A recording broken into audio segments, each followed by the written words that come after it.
우리 주대표 감사 캠페인 같이 하겠습니다. 감사의 씨를 뿌려 행복의 열매 맺는 교회, 감사의 향기가 되겠습니다. 감사의 꽃을 피우겠습니다. 감사의 열매를 맺겠습니다. 아멘. 이번 주 묵상 말씀 마태복음 18장 4절 우리 세 번 같이 하겠습니다. 그러므로 누구든지 이 어린아이와 같이 자기를 낮추는 사람이 천국에서 큰 자니라. 그러므로 누구든지 이 어린아이와 같이 자기를 낮추는 사람이 천국에서 큰 자니라. 그러므로 누구든지 이 어린아이와 같이 자기를 낮추는 사람이 천국에서 큰 자니라. 아멘. 하나님께서 오늘 우리에게 주시는 말씀은 사도행전 3장 1절에서 26절까지 말씀입니다. 자, 오늘 본문을 통해서 기적이 복음으로 라는 제목으로 말씀의 은혜를 같이 나누겠습니다. 성경에는 많은 이적들이 나옵니다. 자, 그런데 성경에는 종종 표적이라는 그런 표현도 나옵니다. 여러분, 이적과 표적의 차이가 뭐겠습니까? 자, 이적 또는 기적, 이것은 흔히 영어로 미라클이라고 표현이 됩니다. 놀라운 일인 거죠. 상식적인 상황을 뛰어넘는 놀라운 능력의 사건을 우리가 기적이다, 이적이다 이렇게 표현합니다. 그런데 표적이라는 말을 할 때는 영어로 sign이라고 되어 있습니다. 자, 똑같은 이적이지만 그것은 더 중요한 것을 보여주기 위한 사인이다라는 거예요. 오늘 본문에서 베드로와 요한이 성전 미문 안전뱅이를 고쳐주는 그런 기사가 나오는데 우리는 이 내용을 잘 알고 많이 들었습니다. 그러나 이 이적은 그냥 이적이 아니라 그 다음에 베드로의 설교로 이어지는 데 의미가 있습니다. 그러나 대부분 이 성전 미문의 안전뱅이를 일으킨 이 사건만 주로 많이 설교를 듣고 여기만 집중을 따로 했을 겁니다.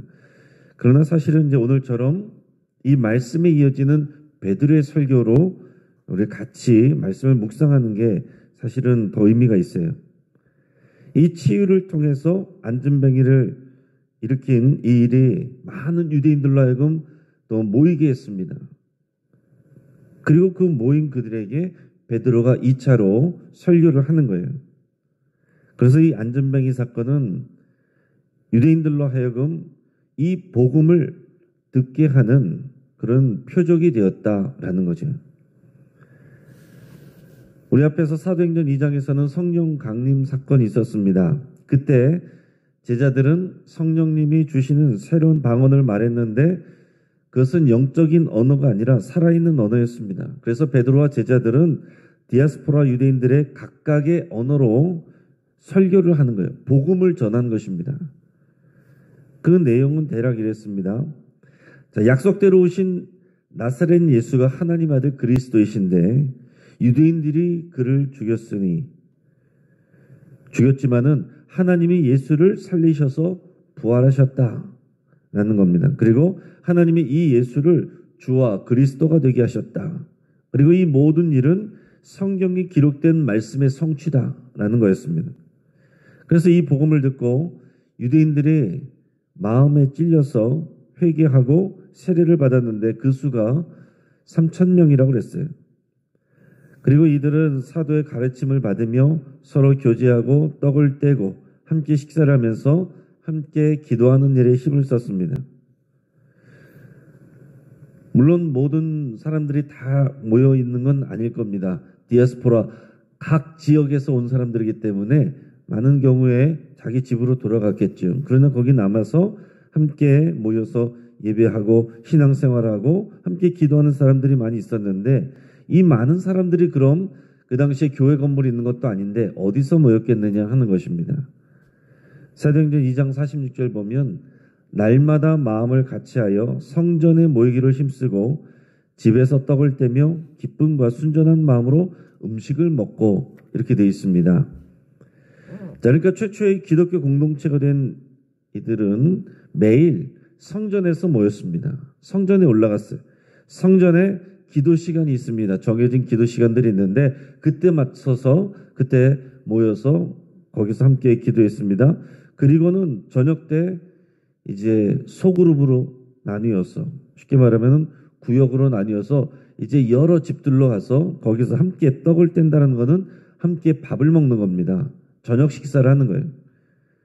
저녁 식사를 하고 그곳에서 또 같이 기도합니다. 그러니까 지금 우리로 말하면 교회에서 함께 예배하고 그리고 흩어져서 구역 예배를 또 했다라는 얘기입니다. 베드로와 요한이 성전에 올라가는 것도 바로 그 성전 기도 시간에 맞춰서 올라가던 때였어요. 오늘 본문 1절 말씀을 같이 읽겠습니다. 제9시 기도 시간에 베드로와 요한이 성전에 올라갈새. 제9시면은 오후 3시를 말하는 겁니다. 그러니까 이때 성전 기도 시간이었던 거고, 이때 이제 그 모이는 사람들이 함께 기도하기 위해서 모이는 그 시간에 맞춰서 베드로와 요한이 올라가고 있었다는 거죠. 근데 성전 미문 앞에서 그 12개의 문이 있는데 그 중에서 미문, 이제 아름다운 문이라고 하는 그 문 앞에 안진뱅이가 앉아서 구걸하고 있는 것을 보게 됩니다. 그리고 그 구걸하는 사람이 베드로와 요한을 바라보면서 또 이제 구걸을 하는 거예요. 그 남자를 치근하게 여긴 이 베드로와 요한이 그를 치유를 해줍니다. 6절에서 10절까지 말씀을 같이 읽습니다. 베드로가 이르되 은과 금은 내게 없거니와 내게 있는 이것을 내게 주노니 나사렛 예수 그리스도의 이름으로 일어나 걸으라 하고 오른손을 잡아 일으키니 발과 발목이 곧 힘을 얻고 뛰어 서서 걸으며 그들과 함께 성전으로 들어가면서 걷기도 하고 뛰기도 하며 하나님을 찬송하니 모든 백성이 그 걷는 것과 하나님을 찬송함을 보고 그가 본래 성전 미문에 앉아 구걸하던 사람인 줄 알고 그에게 일어난 일로 인하여 심히 놀랍게 여기며 놀라니라. 아멘. 자, 베드로와 요한은 안진뱅이에게 줄 은과 금이 없었습니다. 은과 금은 고사하고 이제 적은 돈도 없었을 겁니다. 하지만 그들은 안진뱅이에게 훨씬 더 좋은 것을 주었습니다. 그들은 나사렛 예수 그리스도의 이름으로 일어나 걸으라 하고서 그의 오른손을 베드로가 붙잡아서 일으키니까 그 안진뱅이의 발과 발목에 힘이 생기면서 오늘 성경에 보면 뛰어서서라고 그랬습니다. 벌떡 일어나가지고 서서 걷게 됩니다. 그리고 그 안진뱅이였던 남자가 베드로와 요한과 함께 성전으로 들어가면서 걷기도 하고 뛰기도 하면서 하나님을 찬송했습니다. 자, 그를 알던 유대인들은 모두 크게 놀라게 됐습니다. 오늘 10절 보면 심히 놀랍게 여기며 놀라니라. 이 반복하여서 얼마나 사람들이 놀랐는지를 강조를 하고 있습니다. 자, 여기서 끝이 아니라 이 베드로 요한이 안진뱅이를 치유해 준 이 사건으로 끝나는 것이 아니라 그 다음에 이제 설교를 하게 되는 장면으로 이어지는 겁니다. 그 앞에서도 보면 성령 강림 사건이 있었습니다. 자, 성령 강림 사건으로 인해서 제자들이 방언을 받았다. 이게 문제가 아니라 이것은 새로운 시대가 이루어진다는 예언의 성취인 것이고, 그리고 이 제자들이 각 나라의 여러 말로 복음을 선포했다라는 겁니다. 마찬가지로 오늘 베드로와 요한을 통해 치유를 받은 안진뱅이의 그 모습을 통해서 수많은 유대인들이 모여들게 되고 그들을 상대로 베드로가 또 두 번째로 설교를 하게 되는 거예요. 처음 설교를 통해서 3,000명이 믿게 됐잖아요. 이제 두 번째 설교를 여기에 모인 사람들, 예루살렘의 성전에 있는 솔로몬 행각에 모인 사람들에게 하게 되는 겁니다. 우리 12절에서 15절까지 말씀을 같이 읽겠습니다. 베드로가 이것을 보고 백성에게 이르되 말하되 이스라엘 사람들아 이 일을 왜 놀랍게 여기느냐? 우리 개인의 권능과 경건으로 이 사람을 걷게 한 것처럼 왜 우리를 주목하느냐? 아브라함과 이삭과 야곱의 하나님 곧 우리 조상의 하나님이 그의 종 예수를 영화롭게 하셨느니라. 너희가 그를 넘겨주고 빌라도가 놓아주기로 결의한 것을 너희가 그 앞에서 거부하였으니 너희가 거룩하고 의로운 일을 거부하고 도리어 살인한 사람을 놓아주기를 구하여 생명의 주를 죽였도다. 그러나 하나님이 죽은 자 가운데서 그를 살리셨으니 우리가 이 일의 증인이라. 아멘. 자, 먼저 베드로는 말하기를 모여있는 이 유대인들, 즉 이 사람들은 안진뱅이가 평생 앉아있다가 구걸하던 사람이 벌떡 일어나서 돌아다니는 것을 보면서 놀라서 모인 사람들이에요. 근데 그 안진뱅이가 이 베드로와 요한을 붙잡으면서 이분들이 나를 고쳐줬습니다 하니까 사람들이 다 베드로와 요한을 주목하면서 신기하게 바라보고 있습니다. 그러니까 베드로와 요한이 말하기를 어찌 우리가 고친 것처럼 우리를 바라보느냐. 우리가 고친 게 아니라고는 말합니다. 개인의 권능과 경건으로 이 사람을 걷게 한 것이 아니다라는 것을 분명하게 고백을 합니다. 그러고 나서 이제 13절부터 이제 설교를 시작하는 거예요. 자연스럽게. 그러면서 여기 있는 유대인들에게 여호와 하나님을 그들의 친숙한 표현으로 이렇게 언급합니다. 아브라함과 이삭과 야곱의 하나님, 곧 우리 조상의 하나님이 그의 종 예수를 영화롭게 하셨다 말합니다. 그리고 하나님이 그를 이 땅에 보내셨는데 유대인들이 예수를 넘겨주고 로마인들에게 넘겨주고 빌라도가 놓아주려고 했음에도 불구하고 이 유대인들이 당신들이 거부하였다 이렇게 말합니다. 그래서 유대인들 당신들이 생명의 주를 죽였다 이렇게 과감하게 선포를 합니다. 하지만 하나님이 죽은 자 가운데서 그를 살리셨다. 다시 말해서 부활하셔서 지금 그분은 살아계신다. 이렇게 담대하게 증언을 합니다. 여러분 굉장히 놀라운 일이죠. 이 제자들이 무서워서 숨어 있었던 사람들입니다. 그 다락방에 숨어서 계속 기도만 하고 있었던 사람들인데 이 성령 임재 이후에 이렇게 담대하게 나와서 유대인들 앞에서 그전에는 예수님을 따라다니는 사람이라고 그거를 부인하면서 도망다녔던 이 제자들이 부활하신 예수님을 만나고 나서 그리고 이 성령의 충만함을 받고 나서는 담대하게 그 유대인들에게 자기를 잡아 넘길 수 있는 이 유대인들에게 너희가 주를 죽였도다. 그러나 하나님이 그를 살리셨고 이 일에 대하여 우리가 증인이다. 이렇게 담대하게 선포를 하는 겁니다. 자, 근데 여기서 하나 생각해 볼 건 뭐냐면 자, 그럼 안진뱅이는 어떻게 치유를 받았을까 하는 거예요. 자, 예수님은 주로 환자들을 고치실 때 먼저 의사를 물어보셨습니다. 네가 낫기를 원하느냐 또는 네가 무엇을 원하느냐 먼저 물어보시고 고쳐주셨어요. 왜냐하면 그냥 막 고치시는 것이 아니고 그의 믿음을 따라 고치시는 거거든요. 자, 그런데 오늘 본문에서는 우리가 베드로와 요한이 안진뱅이를 일으키는 장면에서는 그런 내용이 없습니다. 물어보지 않았어요. 네가 낫고자 하느냐, 네가 일어나고자 하느냐 그런 것이 아니라 은과 금은 내게 없으나 내가 너에게 더 좋은 것을 주노니 곧 나사렛 예수 그리스도의 이름으로 일어나 걸어라 하고 손을 붙잡아 일으켜버렸단 말입니다. 그럼 과연 그 치유는 어떻게 된 것인가? 그냥 믿음과 상관없이 고쳐주면 되는 것인가? 그렇게 되는가? 하는 것을 우리가 생각할 수 있다는 얘기죠. 여기에 대해서 그 고쳐진 연유에 대해서 베드로 사도가 분명하게 얘기를 합니다. 설명을 하는데 16절 말씀입니다. 잘 보시기 바랍니다. 같이 있습니다.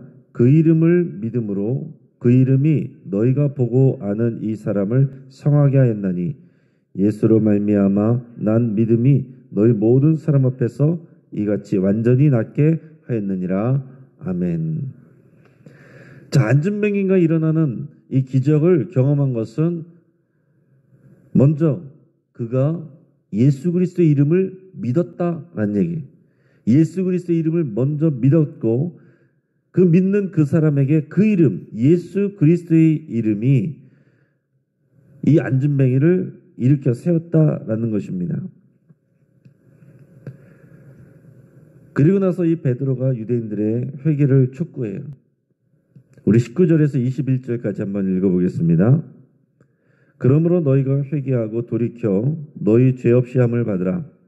이같이 하면 새롭게 되는 날이 주 앞으로부터 이를 것이요 또 주께서 너희를 위하여 예정하신 그리스도 곧 예수를 보내시리니 하나님이 영원 전부터 거룩한 선지자들의 입을 통하여 말씀하신 바 만물을 회복하실 때까지는 하늘이 마땅히 그를 받아주리라. 아멘. 자, 이게 초대교회 때 선포됐던 중요한 이제 교리, 캐리그마입니다.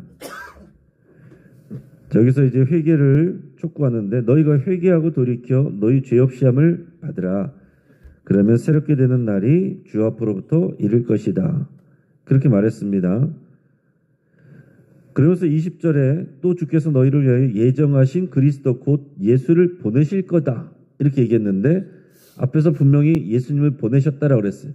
예수님을 보내셨고 유대인들이 죽였고 그러나 부활하셨다. 이렇게 얘기했는데 여기서는 그를 보내실 거다 이렇게 말합니다. 하나님께서 만물을 회복하실 때까지는 하늘이 마땅히 그를 받아두리라. 지금 승천해서 하늘에 계신다는 것을 말씀하는 겁니다. 그러니까 중요한 초대교회 때 선포됐던 내용은 예수님이 이미 오셨고 그러나 하늘에 올라가셔서 아직 오시지 않아서 다시 오실 거다. 이거를 지금 선포하는 겁니다. 더불어서 하나님의 나라는 이미 왔고 아직 완전히 오지 않았다. 이거를 말씀하고 있는 거예요. 여러분 이것이 우리가 알아야 될 중요한 복음의 내용입니다. 예수 그리스도와 하나님의 나라가 이미 왔고 그러나 아직 완전히 오지 않았다. 그래서 우리는 이미와 아직 사이에 살고 있다. 그래서 우리는 이 땅 안에서 여전히 불안한 또 흔들리는 삶 속이지만 예수님을 믿는 믿음으로 주님 다시 오실 때까지 하나님 나라 완성될 때까지 살아가는 삶이다. 이것이 우리 초대교회부터 선포되었던 그런 복음의 핵심적인 내용입니다. 그러면서 이 모든 것은 또 구약 성경에 나오는 모든 내용들의 성취라는 것을 말씀하고 있어요. 이 모든 것은 아브라함에게 주신 하나님의 약속이 성취되는 것이다. 이렇게 표현하고 있습니다. 그냥 이 모든 것들이 저절로 되는 것이 아니고 아브라함을 통해서 하나님께서 약속하신 그것들이 그 약속들이 이루어진 것이고 또 모세가 말했던 나 같은 선지자가 일어날 거라고 그랬는데 그게 바로 예수 그리스도라는 것을 유대인들에게 또 설명해 주고 있습니다. 그리고 사무엘 때부터 또 이어져 왔던 모든 선지자도 예수님에 대해서 말씀하신 거다. 이렇게 구약 성경을 통해서 이거를 해석해 주고 말해 줍니다. 그리고 마지막 25절 26절 우리 같이 읽겠습니다. 너희는 선지자들의 자손이요 또 하나님이 너희 조상과 더불어 세우신 언약의 자손이라. 아브라함에게 이르기를 땅 위의 모든 족속이 너의 씨로 말미암아 복을 받으리라 하셨으니 하나님이 그 종을 세워 복 주시려고 너에게 먼저 보내사 너희로 하여금 돌이켜 각각 그 악함을 버리게 하셨느니라. 아멘. 자, 이것은 구약 율법 말씀을 예수 그리스도를 중심으로 새롭게 해석해서 선포해 주는 거예요. 자, 아브라함에게 하나님께서 약속하신 게 너의 씨로 말미암아 모든 땅의 족속이 모든 민족이 복을 받을 것이다. 이렇게 말씀하셨는데 여기서 하나님께서 말씀하실 때 너의 씨들이 그러니까 너의 후손들이 이렇게 표현하신 게 아니고 단수로 말씀하셨어요. 너의 씨가 그 너의 씨가 아브라함의 씨가 장차 오실 그 씨가 바로 예수 그리스도라는 거예요. 예수 그리스도 이분을 통해서 모든 민족이 구원을 받게 된다는 그 말씀이었다는 것을 베드로가 말하는 겁니다. 그 이전에 유대인들은 아무도 그렇게 생각한 적이 없어요. 당연히 이삭을 얘기하고 그 다음에 후손들을 말하는 거다 이렇게 생각했지만 베드로는 이것을 예수 그리스도로 해석해서 말씀을 하고 있는 겁니다. 자, 지금 유대인들을 상대로 말하는 거기 때문에 특별히 또 이 구약의 말씀들을 많이 인용을 해서 그 율법의 말씀의 내용들은 또 선지서의 내용들은 바로 이 예수 그리스도 너희가 죽인 그 예수 그리스도 그러나 하나님께서 살리신 그 예수 그리스도 지금은 올라가셨지만 다시 오실 그 예수 그리스도를 가리키신 것이고 그를 통하여 모든 민족이 구원을 받게 하시는 하나님의 역사가 이루어진 것이다. 이렇게 지금 설교를 한 겁니다. 자, 이제 말씀을 정리합니다. 이 베드로와 요한이 성전 미문 안전뱅이를 일으킨 사건은요, 이제 안전뱅이가 나음을 받았다, 놀라운 일이 일어났다, 그것으로 끝나는 게 아니라 많은 유대인들이 그로 인해서, 그 일로 인해서 모여서 복음을 듣게 됐고 구원을 받게 되는 통로가 되었다. 이게 더 중요한 사실입니다. 그러니까 여러분, 우리는 당연히 예수 그리스도의 이름으로 이런 놀라운 이적이 일어나고 치유가 일어나는 것 우리가 믿음으로 우리가 받아야 되고 사모해야 됩니다. 그러나 동시에 우리가 눈을 더 크게 열어서 이 일이 그 자체로 목적이 아니라 그 일을 통해서 복음이 선포되고 사람들이 예수님이 누구신지를 알게 되고 구원을 받게 되는 구원의 사건으로 복음의 선포로 이어졌다는 것을 여러분 기억하셔야 됩니다. 그러니까 하나님께서 우리에게 은혜 주시죠. 기적도 행하여 주실 수 있고 여러 가지 도움도 주실 수 있습니다. 우리에게 복을 주실 수도 있습니다. 그러나 여러분, 그것이 목적 그 자체가 되면 안 된다는 거예요. 사나 죽으나 우리는 주의 영광을 위해 살아가는데 예수의 증인되는 그 삶을 위하여 우리에게 하나님께서 은혜를 주시는 겁니다. 성령의 권능을 주시는 것도 이 예수의 증인되는 삶을 위해서 주시는 겁니다. 그러니까 여러분, 우리가 하나님 앞에서 기도할 때 슬기롭고 지혜롭게 기도하는 방법은 내가 예수의 증인이 되는 삶을 살게 하기 위하여 나에게 이러한 복도 주시고 이러한 은혜도 허락하여 주옵소서. 여러분께서 그렇게 기도하시면 하나님께서 성령의 권능을 부어주시고 기적도 주시고 필요한 것도 채워주시고 재정도 채워주시고 하는 겁니다. 재정 자체가 목적이 되고 낳는 것 자체가 목적이 되고 그러면 내 삶이 중심이 되면 하나님께서 주시기도 하고 걷어가시기도 하고 조절하시는 거죠. 우리가 예수의 증인으로 살아가기로 여러분께서 결단하시고 그 일을 위해서 기도하시고 초점을 맞추시면 다른 모든 필요한 것들을 하나님께서 더하여 주신다라는 얘기입니다. 오늘 우리의 삶이 그런 복음의 통로가 되기를 주의 이름으로 축복합니다. 같이 한번 기도하겠습니다. 오늘 말씀을 붙잡고 함께 기도할 때에 우리 베드로와 요한처럼 예수 그리스도의 이름의 능력을 믿고 의지하기로 여러분 결단하시기를 바랍니다. 오늘 우리가 은과 금을 의지하여서 살아가는 것이 아니라 예수 그리스도의 이름을 의지하며 살아가는 우리 믿음 되기로 여러분 기도하셔야 됩니다. 지금 우리 한국교회 많은 교인들이 있지만 그러나 예수 그리스도의 이름보다는 은과 금을 의지하며 살아가는 사람들이 많고 그런 교회가 많습니다. 우리는 오직 예수 그리스도의 이름을 믿고 의지해서 나가야 됩니다. 여러분 또한 안전뱅이처럼 예수 그리스도의 이름을 믿고 그 이름을 통해 은혜와 복을 받기를 여러분 위해서 같이 기도하시기 바랍니다. 예수 그리스도로 그분의 이름을 사랑하시고 그 이름을 믿고 의지하기로 여러분 결단하시기를 바랍니다. 그리고 우리의 모든 삶이 예수의 증인되는 복음의 삶으로 이어지기를 여러분 위해서 같이 기도할 수 있기를 바랍니다. 또 환우들을 위해서 같이 기도해 주시고 우리 영신의 교육부 어린이들과 그들의 부모들이 믿음으로 성장하고 성숙해 가기를 위해서 함께 기도해 주시고 우리 영신교회가 또 이런 기적이 일상이 되는 교회가 되고 그리고 복음의 증인되는 통로되는 생명의 통로되는 교회 되기를 위해서 함께 기도하겠습니다. 우리가 주여 한번 부르짖고 합심해서 함께 기도하겠습니다. 주여